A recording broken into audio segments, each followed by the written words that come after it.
Assalamualaikum warahmatullahi wabarakatuh. Alhamdulillahirabbil alamin. Wassalatu wassalamu ala asyrafil anbiya'i wal mursalin wa ala alihi wa sahbihi ajma'in. Rabbi shrah li sadri wa yassir li amri wahlul 'uqdatam min lisani yafqahu qawli. Wa la haula wa la quwwata illa billahil aliyyil azim. Yang dihormati Tuan Imam dan seluruh ahli jawatan kuasa masjid, seterusnya muslimin dan muslimat, tuan-tuan dan puan-puan yang dirahmati Allah Subhanahu wa taala. Pada malam ini marilah kita mendengar sebuah hadis riwayat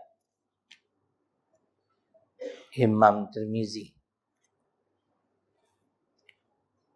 di mana Nabi sallallahu alaihi wasallam bersabda, akmalul mu'minin imanan ahsanuhum khuluqan.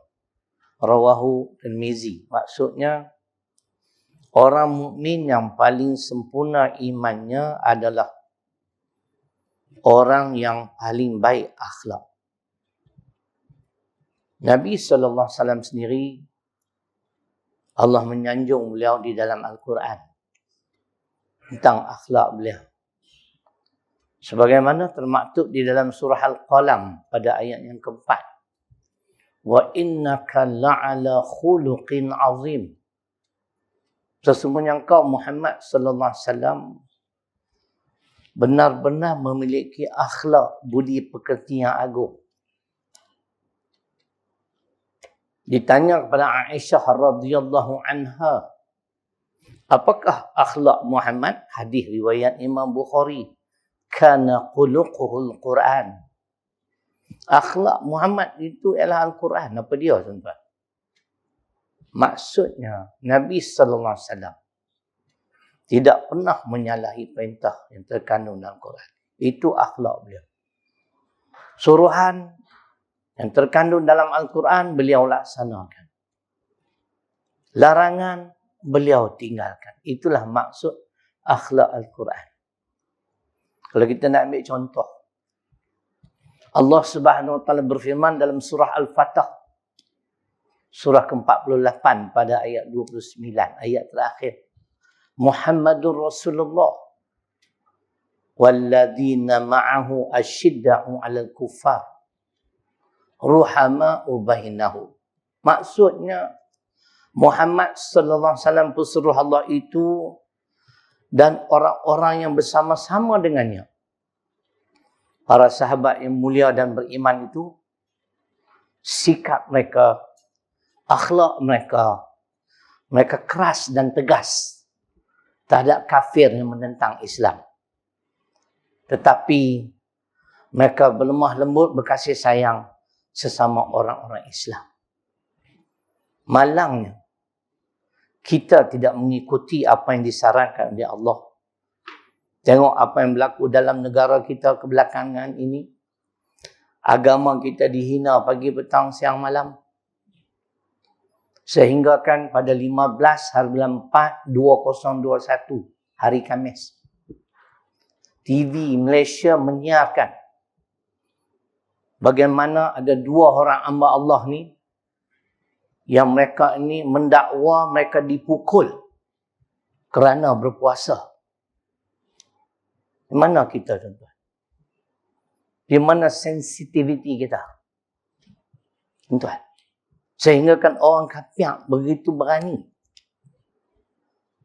Kita tak ada keberanian. Kan? Cuba tuan-tuan fikir. Sedangkan ibadah puasa itu tuntutan agama. Islam ajak kita lakum dinukum waliyadin. Bagi kamu agama kamu, bagiku agamaku. Agama ni mana undang-undang dan cara hidup yang telah ditetapkan oleh Allah ke atas umat manusia. Kalau orang Islam, ini dia caranya. Di bulan Ramadan, kamu wajib berpuasa. Tiba-tiba dipaksa. Jangan berpuasa, tuan-tuan tak bimbang ke ini akhir zaman.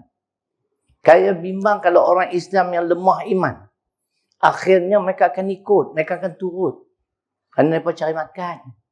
Makan gaji. Mari kita dengar hadis, tuan-tuan. Badirul bil a'mal fitanan. Kaqita'il laylil muzlim. Yusbihur rajulu mu'minan. Wa yumsi kafiran.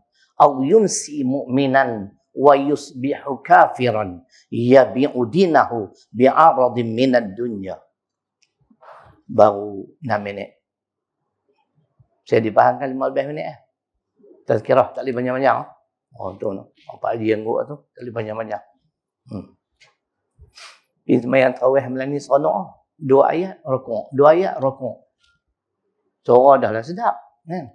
Tapi saya mazhab 8, tuan-tuan. Tak payah ni nak balik tu bungkus lah ni. Mazhab 8. Tak payah berbalah lah. 8 ke 20. Berlumbuk lagi yang tak semayang pun dah. Kan? Sekurang-kurangnya saya semayang kat 8. Orang tak semayang pun tu. Hak duk kata tak khusyuk, tak payah semayang. Tok guru mana tahu.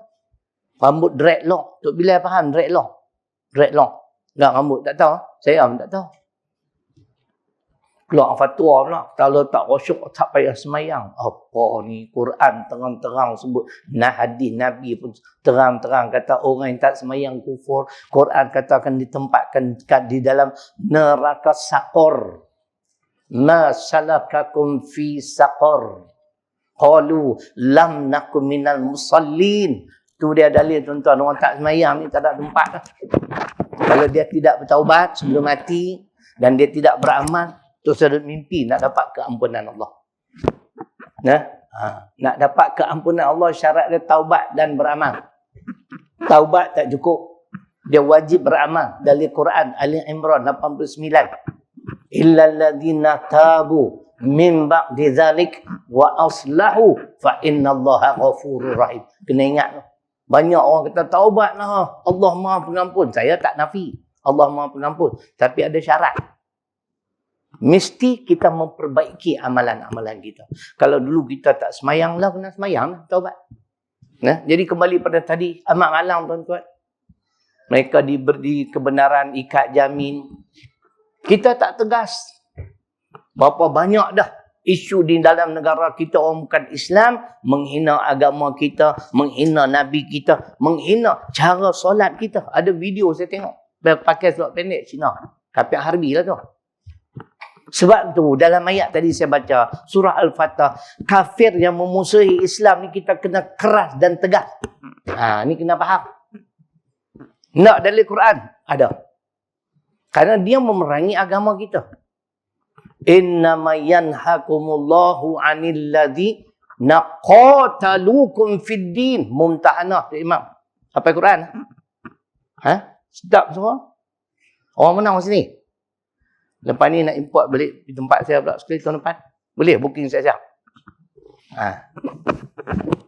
Cuba tuan-tuan dengar. Kita tak mau dengar ni masalah. Rasa kita dah pandai Quran lah. Minta maaf lah. Kan? Saya tak alim Quran tapi banyak model saya. Kalau nak lawan tuan-tuan, insyaAllah tengah malam saya panggil. Baik kita berhujah. Ni Mumtahanah surah ke-60 ayat 9. Yang dilarang kata Allah. Jangan dijadikan teman rapat, kawan ialah orang bukan Islam yang memerangi agama kamu. Ini agama kita. Ibadah puasa sebahagian daripada syariat Islam. Mereka ganggu. Mereka halang. Saya takut hadis tadi. Di akhir zaman, orang yang lemah iman kata Nabi, mereka akan tinggalkan Islam semata-mata untuk mendapat habuan dunia. Tak apalah. Majikan kata, tak boleh semayang. Tak pergi semayang. Tak boleh puasa. Tak puasa. Akhirnya, bukan takat tinggal semayang. Tinggalkan Islam. Kerana nak dapat sedikit habuan dunia. Al-Quran pun dah tahu, Tok Imam. Innal ladzina ishtarawul kufra bil iman la yadurrullaha syai'a wa lahum adzabun alim. Surah ketiga Ali Imran ayat 177. Pernah dengar Ustaz ni sama? Nasib baik pernah dengar. Kalau tak pernah dengar, alamak umur pendek. Sesungguhnya orang-orang yang menjual keimanan dan membeli kekufuran. Buka kitab tafsir. Karena habuan dunia. Ada orang sanggup tinggalkan iman. Jual iman, beli kufur. Mereka tidak mampu memudaratkan Islam, bahkan Allah menjanjikan azab yang pedih ke atas mereka. Sebab tu kita kena tegas. Akhlak Muhammad, akhlak para sahabat tegas untuk mengakhiri. Cuba tuan-tuan ingat. Lepas tu saya nak tanya tuan-tuan, siapa boleh jawab? Kisah Sayyidina Abu Bakar radhiyallahu anhu. Ketika dia masuk, dia pergi ke tempat Yahudi. Dan ketika itu Yahudi sedang belajar kitab. Tok guru dia nama Finhas ataupun Fanhas. Bila dia ajak Fanhas atau Finhas kepada Islam. Apa kata Fanhas? Kami orang Yahudi kaya. Tuhan hang miskin. Kami tak layak masuk agama kamu. Hanya dengan perkataan tersebut, tuan-tuan, Sayyidina Abu Bakar membelasah dia sampai lebar. Saya nak tanya Pak Haji. Adakah Sayyidina Abu Bakar tidak mengikut lunas-lunas Islam dalam berdakwah? Adakah dia tidak berhikmah? Cuba Pak Haji jawab. Patutnya berhikmah lah. Orang tak mau Islam, jangan belasah. Kembali pada Al-Fatah 29. Ketegasan. Dalam soal agama, jangan kita berlembut. Tuan-tuan. Dia belasah. Fanhas tak tahan kena pukulan Sayyidina Abu Bakar, lari. Cari Nabi Muhammad, kamu tengok muka aku. Lebam. Pasal apa ni? Abu Bakar buat aku. Panggil Abu Bakar, betul? Betul? Pasal apa dia buat? Pasal apa hang buat dia? Pasal dia hina Allah. Hina Allah, hina engkau. Hina engkau, hina Islam. Tanya kepada Fanhas, betulkah kau menghina Allah? Tak. Maka turun ayat Quran. Imam. Surah ketiga, ayat 181, Ali Imran. Laqad sami'allah qawlal ladhina qalu inna Allaha faqirun wa nahnu aghniya. Itu ayat dia. Sebab turun ayat ni, peristiwa tadi. Maknanya, tindakan Sayyidina Abu Bakar mendapat restu Allah. Sesungguhnya kata Allah. Kami mendengar perkataan orang yang mengatakan Allah itu miskin. Dan mereka, yakni golongan Yahudi, golongan yang kaya. Sebab tu kami tak layak memeluk agama kami. Jadi inilah akhlak Muhammad dan para sahabat, tuan-tuan. Nabi SAW untuk mengakhiri, laqad kana lakum fi rasulillahi uswatun hasanah. Al-Ahzab ayat 21. Sesungguhnya pada diri Muhammad SAW itu terdapat, yakni satu contoh teladan yang terbaik. Yang sewajarnya kamu kena ikut. Ini yang hadis saya baca tadi, hadis pertama. Ada satu hadis. Dari bulan puasa ni saya tak pening kepala dah, tazkirah. Bila saya bawa buku ni. Buku ni yang disusun oleh Persatuan Ulama Kedah.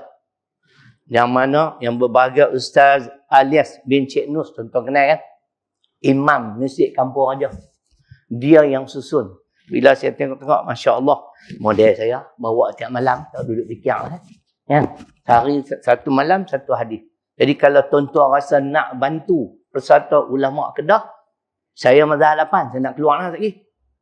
Mazhab 8 boleh jumpa sana kok nak bantu. Harga RM3. Tapi tuan-tuan very handy. Pergi mana pun boleh bawa buah poket, tak apa. Kita cuba. Saya target nak hafal semua hadis ni. Sebahagiannya memang saya hafal dah. Tapi ada lagi sebahagian saya belum hafal. Jadi sekadar itulah insya-Allah.